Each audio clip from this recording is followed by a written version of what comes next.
सेवक धर्म की परिभाषा परिभाषित की जा रही है। सेवक सो जो करे सेवकाई, सेवक वो है जो सेवकाई करे। जब जब बात आई तो शास्त्रों ने सेवक धर्म की परिभाषा परिभाषित की। सेवक वो है जो सेवकाई करे। मेरा ध्यान चला गया, सेवक सेवकाई तो करे लेकिन कैसे करे? तो कहा सेवक हित साहिब सेवकाई और करे सकल सुख लोभ बिहाई। सेवक का हित किसमें है? तो कहा साहिब सेवकाई, स्वामी की सेवा करने में। लेकिन स्वामी की सेवा करे तो कैसे करे? तो कहा करे सकल सुख लोभ बिहाई, सारे सुखों का परित्याग कर दे और लोभ का परित्याग कर दे, तब स्वामी की सेवा करे। करे सकल सुख लोभ बिहाई, छोड़ करके सुख और लोभ, तब स्वामी की सेवा करे। तत्काल मेरा ध्यान एक और चला गया, जहां ये कहते कि सारे सुखों का परित्याग कर दे सेवक और लोभ का परित्याग कर दे और सब तब स्वामी की सेवा करे। तो संसार में कुछ चीजें ऐसी हैं जो दुर्लभ है, नहीं दुर्लभ नहीं, असंभव है। क्या क्या?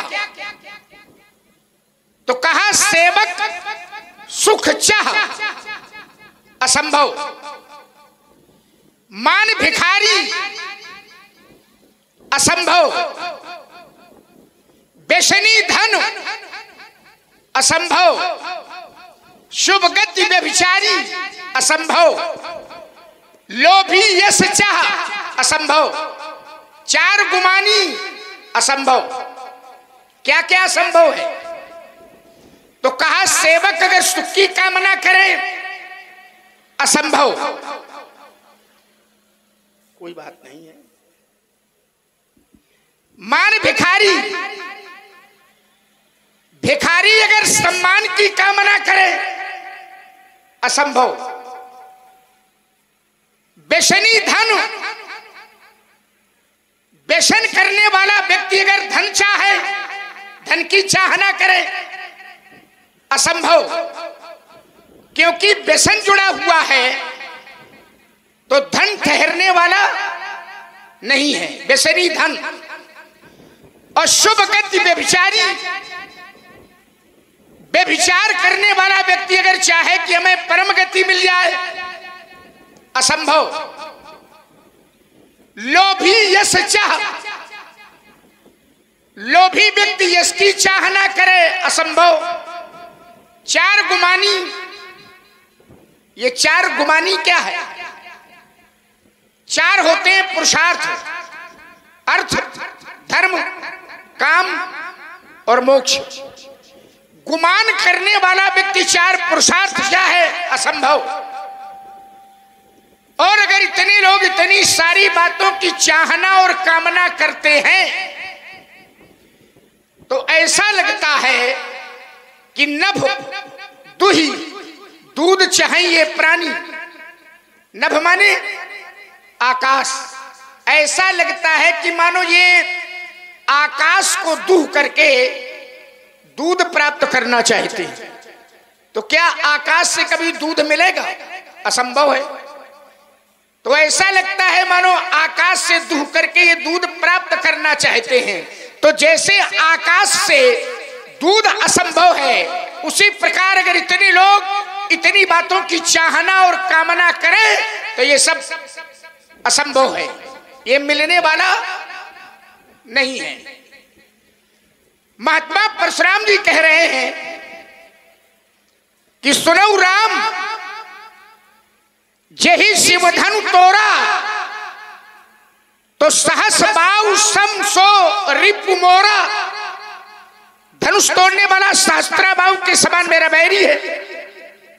अब इधर से कहा जा रहा है कि धनुष तोड़ने वाला शत्रु हमारा, और इधर से कहा जा रहा है कि नहीं महाराज धनुष तोड़ने वाला दास तुम्हारा।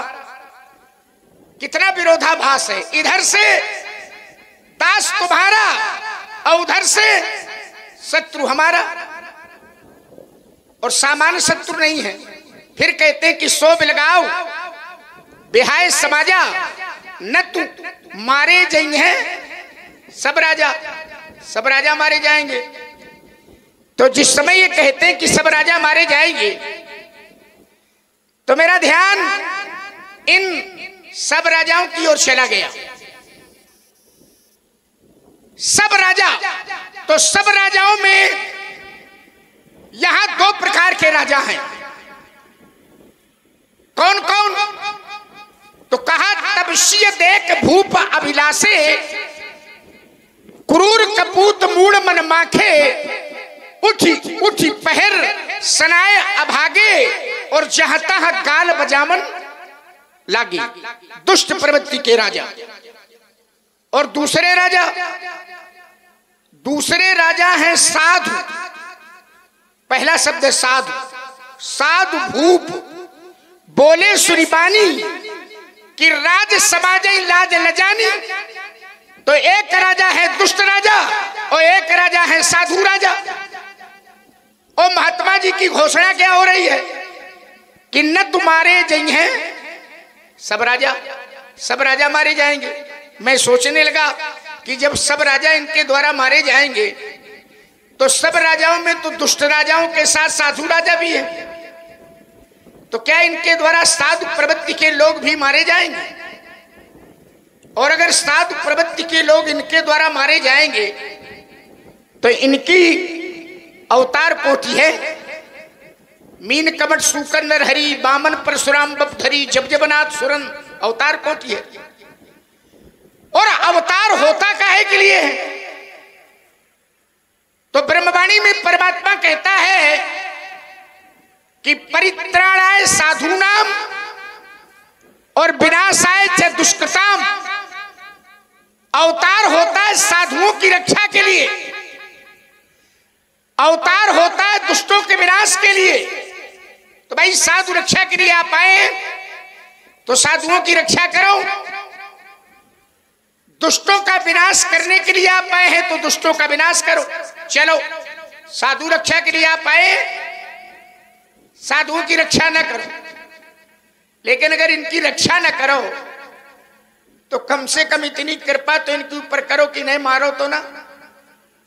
और साधु अगर इनके द्वारा मारे जाएंगे तो न्याय होगा कि अन्याय होगा, ये पुण्य होगा कि पाप होगा, ये धर्म होगा कि अधर्म होगा।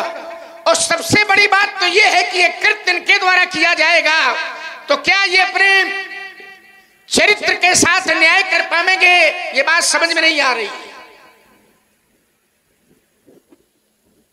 अवतार शब्द पर मेरा ध्यान एक अवतार की ओर चला गया। एक कालखंड में एक अवतार अपने सहयोगी के साथ भ्रमण कर रहा था। ऐसा ही प्रातः काल का समय था, ठीक ऐसे ही सरोवर का किनारा था। वो महापुरुष सरोवर के किनारे पहुंचा तो उसने अपना धनुष उतारा, नीचे रख दिया, तरकस उतारा, नीचे रखा, तरकस से एक बाण निकाला और उस बाण को भूमि पर गाड़ दिया। नित्य नैमित्तिक कार्यों से निवृत्त हुआ। निवृत्त होने के बाद उस महापुरुष ने अपना धनुष उठाया, तरकस उठाया और जिस बाण को भूमि पर गाड़ा था उस बाण को उखाड़ा। और जैसे बाण को उखाड़ा तो ध्यान बाण की नोक पर चला गया। तो देखा क्या कि बाण की नोक में रक्त लगा हुआ है, रक्त खून लगा हुआ है। तो उस महापुरुष ने अपने सहयोगी से कहा कि देखो ऐसा लगता है कि इस भूमि के नीचे कोई जीव है जो मेरे बाण से आहत हो गया है। उस स्थान की मिट्टी हटाई गई और जैसे मिट्टी हटाई गई तो देखा क्या, वहां एक दादुर बैठा है। दादुर माने मेढक, एक मेढक बैठा है और वो मेढक बाण से आहत हो गया था। तो उस महापुरुष ने मेढक से कहा कि तुम मेरे बाण से आहत हो गए, छत विच्छत हो गए, रक्त रंजित हो गए, लेकिन एक बार भी तुम्हारे मुंह से आवाज नहीं निकली। अरे कम से कम एक बार तुम्हें आवाज देनी चाहिए थी, तो तुम्हारी उपस्थिति का भान तो हमें हो जाता। वैसे तुम एक बार तुम्हारे मुंह से आवाज नहीं निकली, वैसे तुम दिन रात आवाज करते हो, टर टर करते रहते हो, पर इस बार बाण लगने के बाद भी तुम्हारे मुंह से आवाज नहीं निकली। आवाज देनी चाहिए, उपस्थिति का भान हो जाता। तो उस महापुरुष से उस दादुर ने महाराज बड़ा समीचीन उत्तर दिया। उस दादुर ने कहा कि प्रभु, संसारी लोग जब जीव को कष्ट देते हैं तो वो आपकी पुकार करते हैं, लेकिन आप ही जब जीव को कष्ट दोगे तो भला वो किसकी पुकार करेंगे, वो कहां जाएंगे। संसार से जब साधु संत त्रसित होते हैं तो उनकी रक्षा के लिए आपका उतार होता है। ये फरसा उनके लिए चलता है, साधु संतों की रक्षा के लिए ये फरसा उठता है। लेकिन आपे का फरसा जब साधु संतों पे चलेगा तो ये साधु संत कहां जाएंगे, किसकी पुकार करेंगे। परित्राणाय साधूनाम विनाशाय च दुष्कृताम धर्म संस्थापनार्थाय संभवामि युगे युगे, इसको कैसे प्रमाणित करेंगे। बात समझ में नहीं आ रही है। महात्मा जी प्रणाम। प्रणाम की पृष्ठभूमि। एक बात समझ में नहीं आ रही है। बड़ा क्रोध है, लेकिन क्रोध के मूल में क्या है, क्रोध का कारण क्या है, किस कारण क्रोध है। अकारण, सकारण, कारण। क्या कारण, धनुष टूट गया है। क्रोध का कारण धनुष का टूटना है।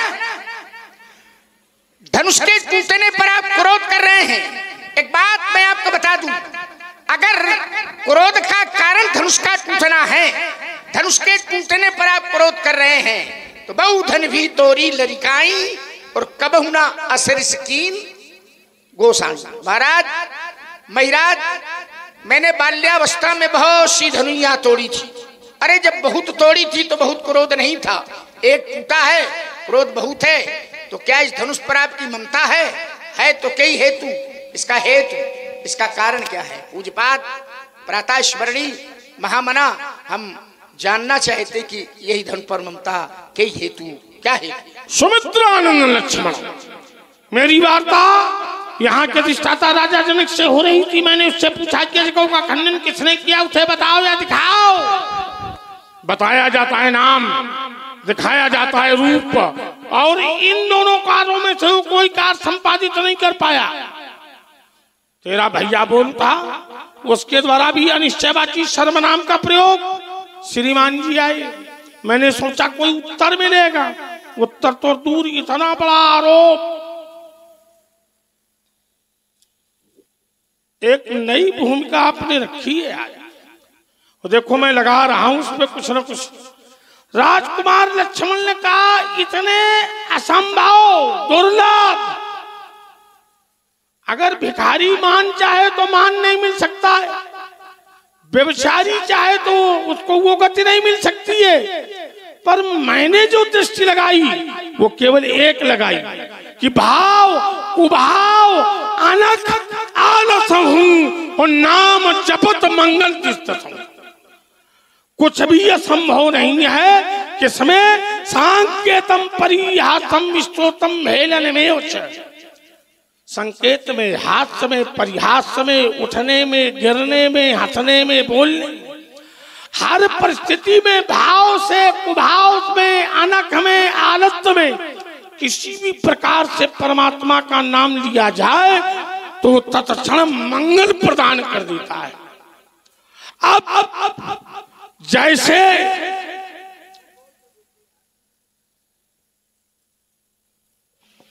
और आप हैं अरुण तिवारी जी। तो सबसे बड़ी बात ये आ गई कि जहां पर नाम स्मरण किया जाएगा, अगर किसी पारमार्थिक व्यक्ति के मन में अगर कोई लौकिक भाव भी आ जाता है तो परमात्मा उसका लौकिक भाव भी पूर्ण करते हैं। हाँ, अरे चलो सब जग जाएंगे। और यहां पर यही हुआ है। राजकुमार लक्ष्मण ने कहा परित्राणाय साधूनाम विनाशाय च दुष्कृताम। संसार में यहाँ पर दो प्रकार के राजा हैं, साधु राजा, दुष्ट राजा।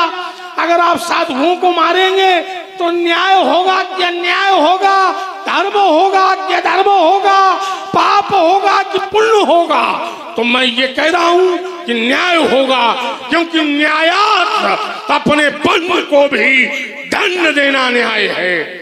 न्याय पीठ पे बैठ करके अगर अपना कोई संबंधी, रिश्तेदार, नातेदार, भाई, पिता है तो न्याय करना चाहिए उसके।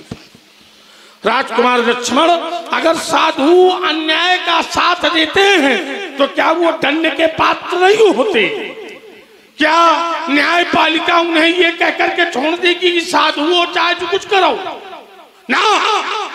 जब जब साधुओं ने ऐसा कोई कार्य किया है तो उन्हें दंड मिला है, और प्रमाण मैं दे रहा हूं। एक प्रमाण मैं अपने घर से दे रहा हूं, एक प्रमाण मैं तुम्हारे घर से दे रहा हूं।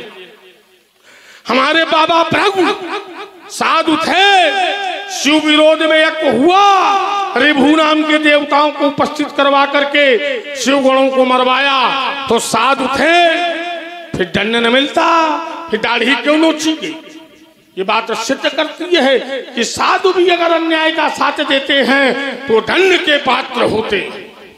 दूसरा प्रमाण तुम्हारे यहाँ से, तुम्हारे यहाँ एक राजा हुआ है नभक, नभक के नाभाग, नाभाग के अम्बरीश, और अम्बरीश के यहाँ दुर्वासा पधारे।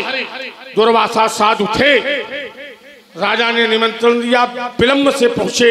राजा ने केवल जल से आचमन कर लिया तो साधु थे दुर्वासा, उन्होंने कृत्या उत्पन्न कर दी तो साधु थे, दंड न मिलता, फिर सुदर्शन चक्र पीछे पीछे क्यों दौड़ा?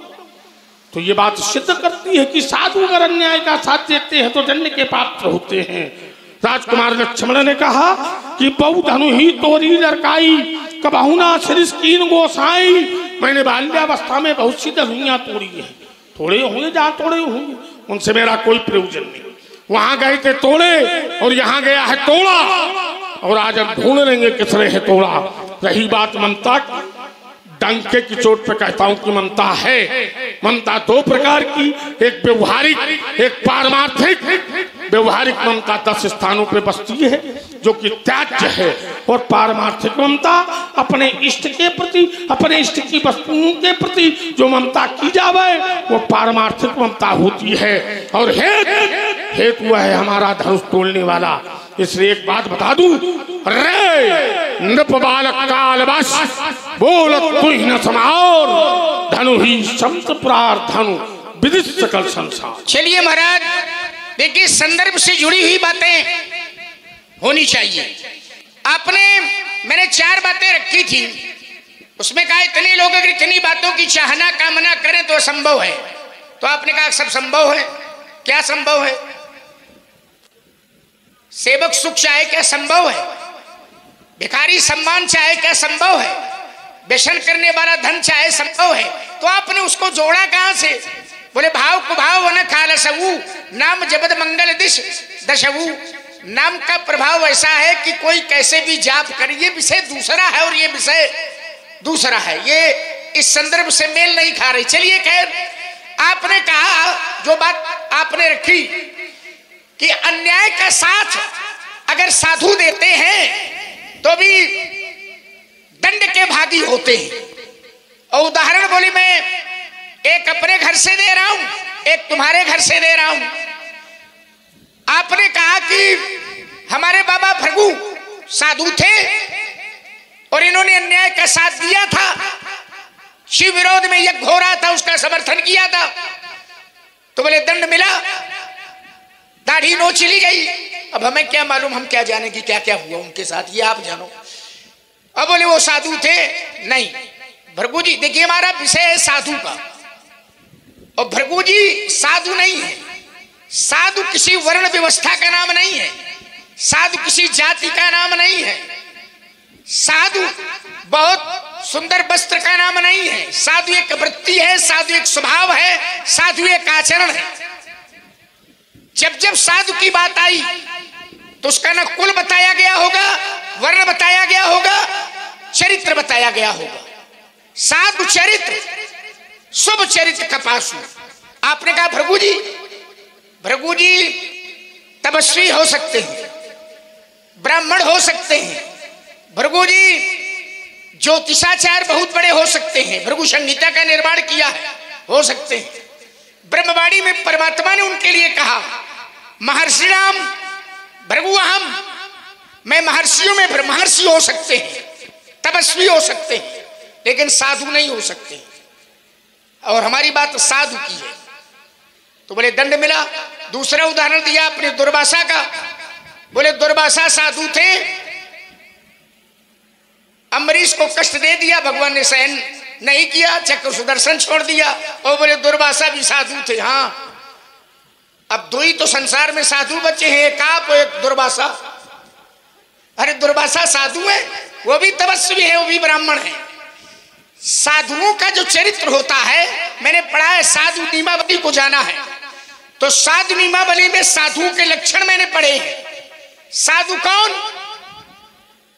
बोले समदम नियम नीत नहीं डोलई, अब परुष वचन कबहू नहीं बोलई। परुष माने कठोर वचन साधु कभी नहीं बोलते हैं। और जिन दुर्वासा को आप साधु बता रहे हो, दुर्वासा का चरित्र किसी से छिपा नहीं है महाराज, जिसको देखो उसी को श्राप दिए पड़े हैं, ये साधु के लक्षण है। तो दुर्वासा साधु नहीं है, तपस्वी ब्राह्मण है, ये स्वीकार है। तो है तपस्वी ब्राह्मण हो, आप जोड़ रहे हो साधु से, और हमारी बात साधु की है, तो ये दोनों साधु नहीं है।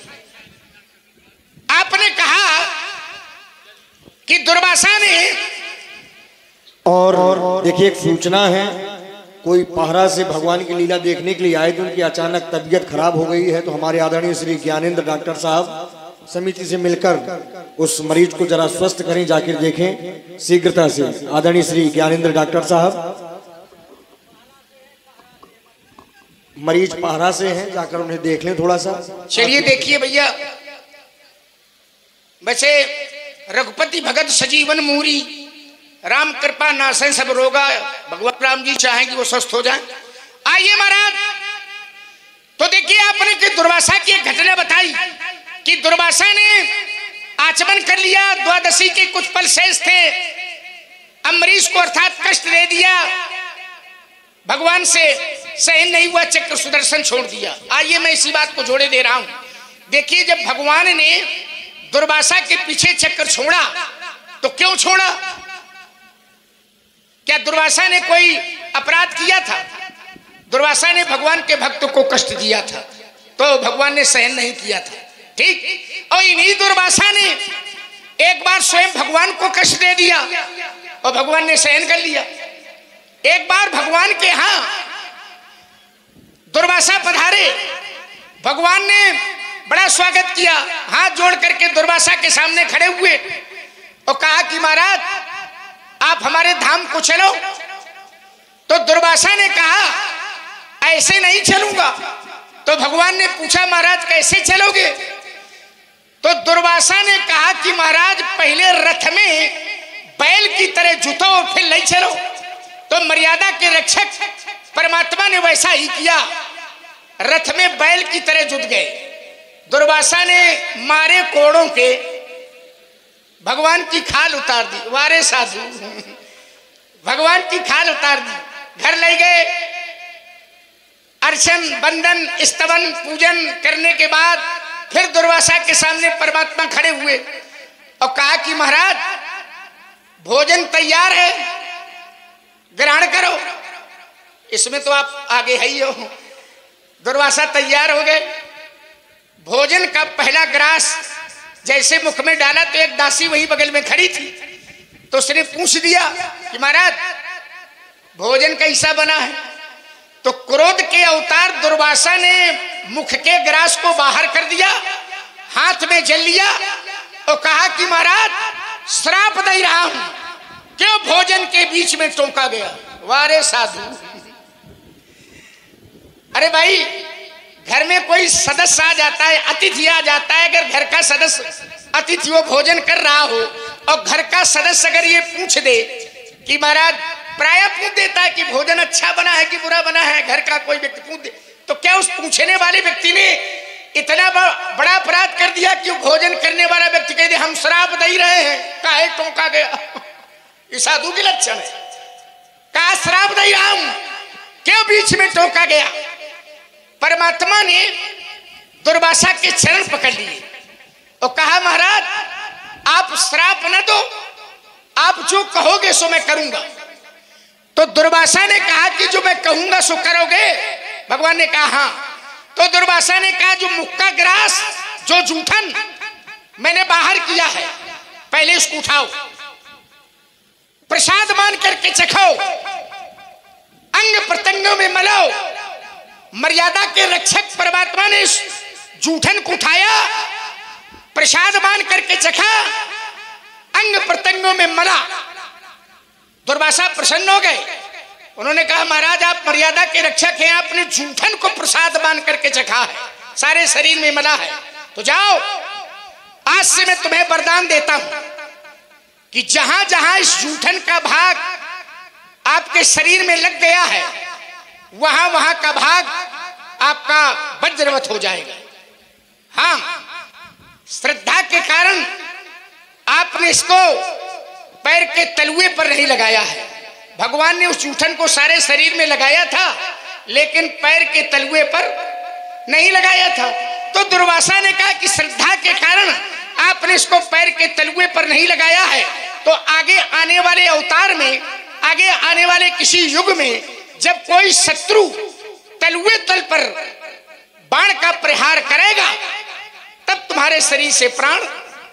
तो वहां दुर्वासा ने अम्बरीश के यहां भगवान के भक्त को कष्ट दिया था, और यहां दुर्वासा ने भगवान के भक्त को नहीं, स्वयं भगवान को कष्ट दिया था। भगवान को कोई कष्ट दे दे तो भगवान एक बार सहन कर लेंगे, लेकिन कोई भगवान के भक्त को कष्ट दे तो परमात्मा कभी सहन नहीं करेंगे। सुन सुरेश, प्रमाण में दे रहा हूं आपको, आपने वो चूंकि घटना जोड़ी है इसलिए उस घटना से घटना जोड़ी दे रहा हूं। सुन सुरेश, रघुनाथ स्वभाव और निज अपराध रिसा ही न काऊ। उनका कोई अपराध कर दे तो रिसा ही ना, क्रोध नहीं करते, पर जो अपराध भगत कर करई तो राम रोष पावक सो जरई। मैं नहीं कह रहा, लोकहु वेद विदित इतिहासा और यह महिमा जाने दुर्वासा। और आप हैं अरुण तिवारी जी, ब्रह्म विचार मंच, राठ हमीरपुर महामंत्री चिल्ली व डॉक्टर ज्ञानेंद्र सिंह जी चिल्ली राठ हमीरपुर। आपने पुनः 51 पुष्पमुद्राएं भार्गव परशुराम जी के चरणों में और 51 पुष्पमुद्राएं श्री लक्ष्मण जी के चरणों में सादर प्रदान किए। धन्यवाद, साधुवाद। भाई वाह, बहुत बढ़िया, हमारी बात को आपने अच्छे ढंग से काटा। लक्ष्मण कह रहे हैं कि नहीं, ना दुर्वासा साधु हैं ना भृगु जी साधु हैं, और हम कह रहे हैं दोनों साधु हैं। हमें मालूम है परिवेश का नाम साधु नहीं होता, किसी ऊंची जात में जन्म लेने वाले का नाम